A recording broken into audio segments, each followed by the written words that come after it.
Warga Sekayu Musi Banyu Asin dihebohkan dengan ditemukannya mayat betina yang kondisinya sudah menjadi tulang belulang di semak-semak Kecamatan Sekayu.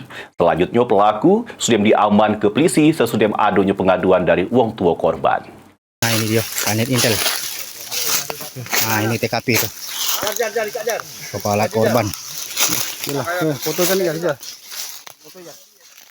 Warga Sekayu Muba dihebohkan dengan ditemukannya jasad betina yang kondisinya sudah menjadi tulang belulang di semak-semak Kecamatan Sekayu Muba.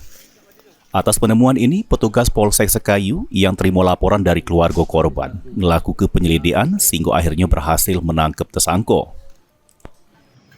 Adapun terungkapnya kasus ini berawal dari laporan orang tuanya si korban, kemudian dikembangkan atau dilakukan lidik oleh Kanit Reskrim berserta anggota dengan mencari saksi-saksi. Kemudian berdasarkan dari keterangan korban dan saksi-saksi tersebut, kita melakukan cek TKP dan menemukan tengkorak atau tulang belulang daripada identik dengan korban tersebut.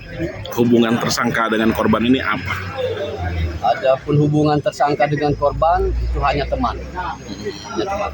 Jadi motif pembunuhan ini benar? Adapun motif pembunuhan ini sendiri, pelaku itu merasa sakit dan dendam kepada korban karena pernah memaki-maki dengan kata kasar. Jadi modus awal korban bisa dibawa oleh seperti apa? Jadi korban itu diajak si pelaku dengan WA yang saya sebutkan tadi bahwa diajaknya jalan.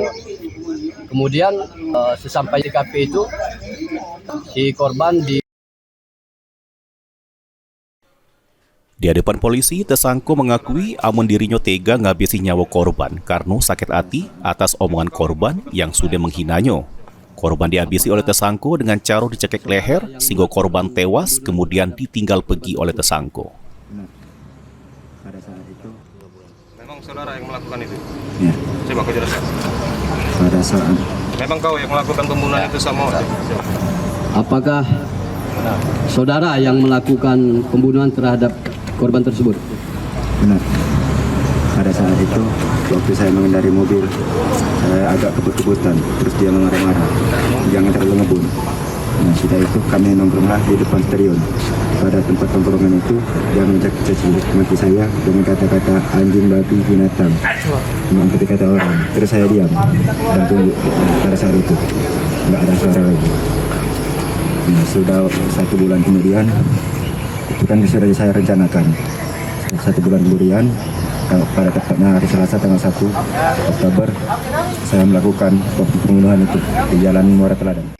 Ruzi Iskandar, PAL TV.